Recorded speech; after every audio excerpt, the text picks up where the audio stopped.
Hello all, welcome to the sksacademy. Today we are going to discuss about a very important model, 7 marks model from the circle chapter for the IPE Board Examination, second year MPC wala, right? And it is very important, 7 marks question, a gun-sat question that you can expect in the final examination. Listen, the topic is going to be relative positions of the circles, especially in the launch DCT, TCT question ఖచ్చితంగా ఉంటుంది. Done.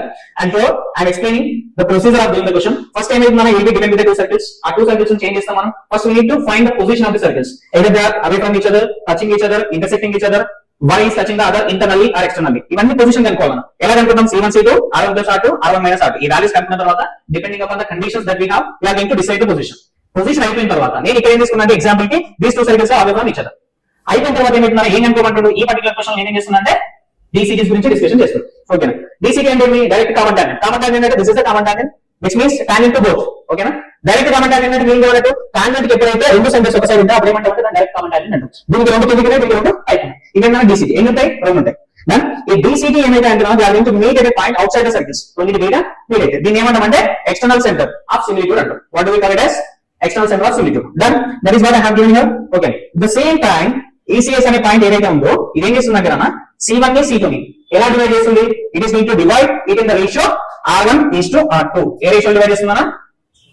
R1 is to R2 ratio divide చేస్తుంది ECS C1 C2. And the most important point is that ఇవన్నీ కూడా కదా ఈ C1 C2 and ECS అన్ని కూడా ఎట్లా ఉంటాయి?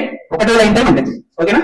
ఫ్రమ్ దిస్ పర్టికులర్ ఫ్యాక్ట్ మనం ఏం చేస్తామంటే కదా సెక్షన్ ఫార్ములా యూజ్ చేసి ECS పాయింట్ ని కనుక్కుంటాం. ఓకే, ECS పాయింట్ వస్తుంది. పాయింట్ వచ్చిన తర్వాత ఇఫ్ యూ అబ్జర్వ్ ఇక్కడ ఏమైంది మన ECS point, you know the point right? దీని యొక్క స్లోప్ తెలుసా నీకు? తెలియదు. లైన్ యొక్క స్లోప్ ఏమనుకుంటున్నా? M అనుకో. పాయింట్ వచ్చినా తెలుసు. ఈ పాయింట్ తెలుసు, దాని యొక్క స్లోప్ తెలుసు. పాయింట్ స్లోప్ ఫార్మ్ అవునా? పాయింట్ స్లోప్ ఫార్మ్ ఏమంటున్నా? అందులో అన్నం ఏంటి?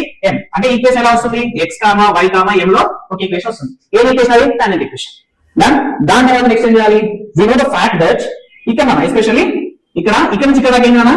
దిస్ ఇస్ ద రేడియస్ అవునా కదా? At the same time we know that the radius and tangent at the point of contact దగ్గర ఈ రెండు ఎలా ఉంటాయన్నా? పర్పెండిక్యులర్ అవునా కదా? అంటే ఇక్కడ నుంచి ఇక్కడికి పర్పెండిక్యులర్ డిస్టెన్స్ అనుకోవాలన్నా. ఇక్కడ నుంచి C1 C2 కలిసి ఇలా ఈక్వేషన్ కలిసి పర్పెండిక్యులర్ డిస్టెన్స్. అది దేనికి ఈక్వల్ అవుతుందన్నా? రేడియస్ కి ఈక్వల్ అవుతుంది. ఇక్కడ నుంచి అన్నం ఏముంటుంది? అవునా కదా? That particular condition will be applied here.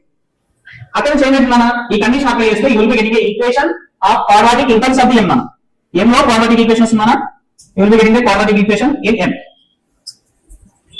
దాని ఏం చేస్తామన్నా? we are going to solve so that we will be getting the two slopes. ఒక స్లోప్ సబ్స్టిట్యూట్ చేస్తే ఈక్వేషన్ లో you will be getting the tangent 1, ఇంకో స్లోప్ సబ్స్టిట్యూట్ చేస్తే you will be getting the tangent 2. This is the model, this is the procedure of doing, and I have already uploaded the video upload అయిపోయింది. Same model పైన do check the video. Thank you.